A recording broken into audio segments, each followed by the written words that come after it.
Hi guys, welcome back to my channel. Saudi pro ലീഗിൽ നടന്ന Al Nassr versus Al Hilal മത്സരം 3-1 എന്ന goal സ്കോറിൽ അൽ നാസർ വിജയം കരസ്ഥമാക്കിയിരിക്കുകയാണ്. അൽ നാസറിന് വേണ്ടി ക്രിസ്ത്യാനോ റൊണാൾഡോ, സാദിയോ മാനെ എന്നിവരാണ് ഗോൾ സ്കോർ ചെയ്തിട്ടുണ്ടായിരുന്നത്. ഈ ഒരു വിജയത്തോടുകൂടി 28 പോയിന്റുമായിട്ട് മൂന്നാം സ്ഥാനത്ത് തുടർന്നുകൊണ്ടിരിക്കുകയാണ്. അൽ നാസറിൻ്റെ നെക്സ്റ്റ് കോൺട്രാക്ട് സൈൻ ചെയ്യാൻ പോവുകയാണ്, കോൺട്രാക്ട് എക്സ്റ്റെൻഡ് ചെയ്യാൻ പോവുകയാണ് ക്രിസ്ത്യാനോ റൊണാൾഡോ എന്നാണ് അറിയാൻ വേണ്ടി സാധിച്ചത്.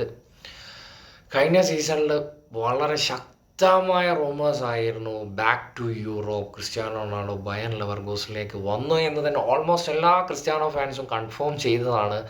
അതിൻ്റെ മെയിൻ റീസൺ ബയർ ലെവർകൂസൻ്റെ കഴിഞ്ഞ സീസണിലെ ആ ഒരു ജേണി, ചാമ്പ്യൻസ് ലീഗ് യോഗ്യത നേടിയ ആ ഒരു അവസ്ഥയിൽ സാവി മാനേജ്മെൻറ്റിനോട് ആവശ്യപ്പെട്ടാൽ എന്തുകൊണ്ടും അത് അക്സെപ്റ്റ് ചെയ്യും എന്നാണ് പേഴ്സണലി ഞാനും അങ്ങനെ തന്നെയാണ് വിചാരിച്ചത്. പക്ഷേ അത് വെറും റൂമേഴ്സ് മാത്രമായി. റൊണാൾഡോനെ സംബന്ധിച്ചിടത്തോളം കരിയറിൽ ഏറ്റവും അടുത്ത ഒരു ബാഡ് ഡിസിഷൻ എന്താണെന്ന് വെച്ചാൽ റിയൽ മാഡ്രിഡ് പോലെ ഒരു ക്ലബ്ബ് വിട്ടുപോയത് എന്ന് തന്നെയാണ് എനിക്ക് പറയാനുള്ളത്. മാഡ്രിഡ് വിട്ടുപോയതിന് ശേഷം യുവൻറ്റസിലായാലും അതുപോലെ യുണൈറ്റഡിലാണ് വളരെ നല്ല രീതിയിൽ സ്ട്രഗിൾ ചെയ്തത്. ഒരുപാട് വിമർശനവും അതുപോലെ അത് ഒരിക്കലും ഓർക്കാൻ പറ്റാത്ത ഒരു ജേണി തന്നെ ആയിരിക്കും യുണൈറ്റഡിലെ ആ ഒരു മെമ്മറീസ് എന്ന് പറയുന്നത്. അത് ടെൻ ഹാഗ് വന്നതിന് ശേഷമുള്ള കാര്യമാണ് പറയുന്നത്.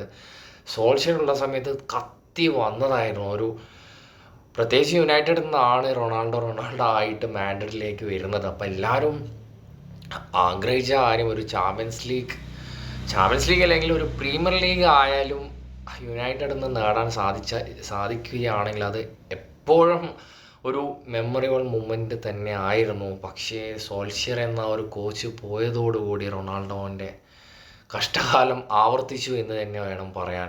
അതിനുശേഷം എനിക്ക് ടെൻ ഹാഗിൻ്റെ എന്താ പറയുക, വളരെ ഒന്നുമില്ലെങ്കിൽ റൊണാൾഡോ എന്ന ആ ഒരു പ്ലെയറിൻ്റെ ഒരു വാല്യൂ വരെ മനസ്സിലാക്കാതെ നല്ല രീതിയിൽ അടിച്ചമർത്തുകയുണ്ടായി.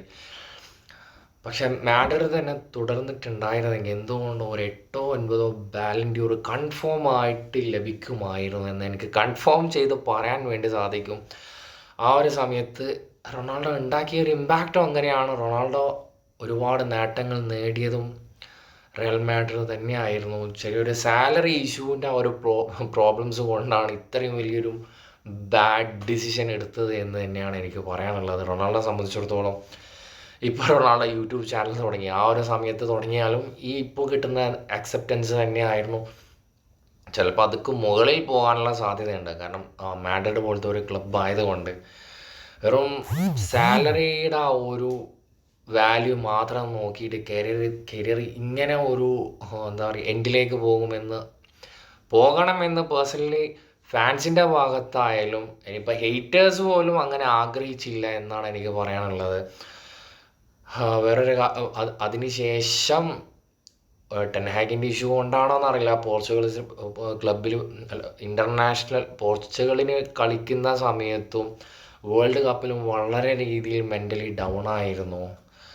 അങ്ങനെ എല്ലാം ഓവർകം ചെയ്തിപ്പോൾ പഴയ ഒരു ട്രാക്കിലേക്ക് വന്നിരിക്കുകയാണ്. പക്ഷെ ഇപ്പോഴും പേഴ്സണലി ഞാൻ ആഗ്രഹിക്കുന്നത് യൂറോപ്പിൽ അത് ഫിനിഷ് ചെയ്യണം എന്നാണ് ആഗ്രഹിക്കുന്നത്.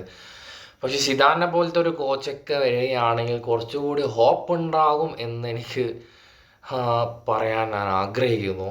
കാരണം സിദാനും റൊണാൾഡോയും തമ്മിൽ അങ്ങനെയാണ് എന്നാണ് പേഴ്സണലി ഞാൻ വിശ്വസിക്കുന്നത്. അപ്പോൾ പക്ഷെ റൊണാൾഡോ തന്നെ പറഞ്ഞിട്ടുണ്ട് എൻ്റെ കരിയർ അൽ നാസറിലായിരിക്കും അവസാനിപ്പിക്കുക എന്നുള്ളത്. ചിലപ്പോൾ നല്ലൊരു ഓഫർ മാഡ്രിഡ് പോലത്തെ ഒരു ക്ലബ്ബ് എഗെയിൻ വിളിക്കുകയാണെങ്കിൽ തിരിച്ചു പോകുമെന്ന് തന്നെയാണ് പേഴ്സണലി ഞാൻ വിശ്വസിക്കുന്നത്. അങ്ങനെ തന്നെ സംഭവിക്കട്ടെ എന്ന് പറഞ്ഞുകൊണ്ട് ഞാൻ ഈ ഒരു വീഡിയോ അവസാനിപ്പിക്കുന്നു. അപ്പോൾ ഗൈസ്, നെക്സ്റ്റ് വീഡിയോയുമായി വീണ്ടും കാണാം.